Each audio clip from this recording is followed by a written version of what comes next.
ہم منکر اور نکیر غالباً وہ کر رہے تھے، ان کو بیان کر دیا تھا۔ منکر اور نکیر کو کیا ہم ہدیہ یا تحفہ پیش کر سکتے ہیں جس کے نتیجے میں وہ ہم سے نرم رویہ رکھیں؟ اس کے بعد ہے وہ ہدیۃ المیزان اربعۃ۔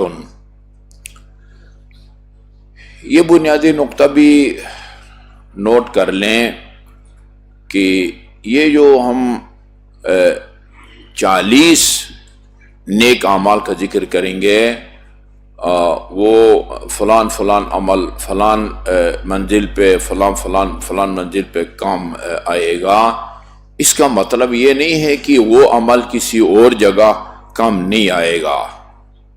نہیں، اس دنیا میں بھی کام آئے گا وہ عمل، روز آخرت بھی کام آئے گا۔ لیکن چونکہ روایات کے اندر یہ چیزیں آئی ہوئی ہیں، اب مثلا والدین سے نیکی وہ اس سے جانکنی کا مرحلہ آسان ہو جاتا ہے۔ من اراد ان تخفف علیہ سکرات الموت، جو شخص یہ چاہتا ہے کہ میری جانکنی کا مرحلہ آسان ہو، فَلْيَكُنْ لِوَالِدَيْهِ بَارًّا وَلِقَرَابَتِهِ وَصُولًا، اسے چاہیے کہ وہ پھر ہے کہ عالم دین اکیلا بیٹھ کے تلقین پڑھے، 2 دفعہ تلقین پڑھتے ہیں، وہاں بھی یہ میت کو ہم بتاتے ہیں، سمجھاتے ہیں۔ اسمع افہم، یہ کوئی ویسے کوئی ڈرامہ نہیں رچا رہے ہوتے، سنو اور سمجھو۔ اس لیے کہتے ہیں سنو اور سمجھو، وہ سن بھی رہا ہوتا ہے اور سمجھ بھی رہا ہوتا ہے۔ سنو اور سمجھو، جنت حق ہے، دوزخ حق ہے، وتطایر الکتب حق، روز قیامت میزان اعمال کا فائلوں کا ادھر ادھر اڑنا برحق ہے، والمیزان حق، یہ بھی اس کو بتا رہے ہیں کہ میزان، وہ ترازو والا معاملہ جو ہے نا، اعمال کا تلنا، یہ بھی برحق ہے، ناقابل انکار ہے، والمیزان حق۔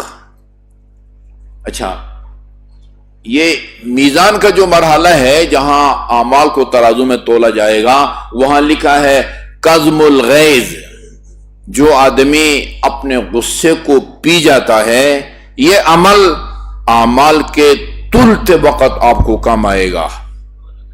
اچھا، بس یہی عمل، ادھر جو تین چار چیزوں کا ذکر ہے، ان کے علاوہ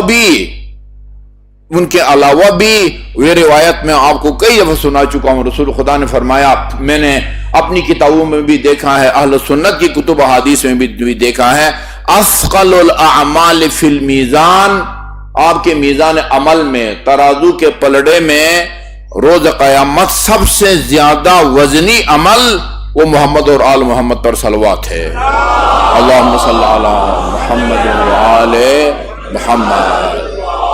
یہ انہی چیزوں میں منحصر نہیں ہے، اثقل الاعمال فی المیزان، روایات میں بھی ہے یہ اصول، آپ کے بہار الانوار کی جلد نمبر 91 میں یہ روایت موجود ہے۔ روز قیامت رسول خدا صلی اللہ علیہ وسلم کے سامنے ایک بندے کے اعمال تولے جا رہے ہوں گے۔ اچھا، روایت کو مکمل کرنے سے پہلے یہ نوٹ کر لیں کہ دنیا میں آپ جہاں بھی ہوں، مغرب میں، مشرق میں، شمال، جنوب میں، جہاں بھی کوئی بیٹھ کے محمد اور آل محمد پر صلوات بھیجتا ہے، اللہ تعالیٰ نے دنیا کے کونے کونے میں فرشتوں کو پھیلایا ہوا ہے۔ ان کا کام یہ ہے جو بھی آن حضرت پر درود بھیجتا ہے وہ آن حضرت کی خدمت میں پہنچا دیتا ہے۔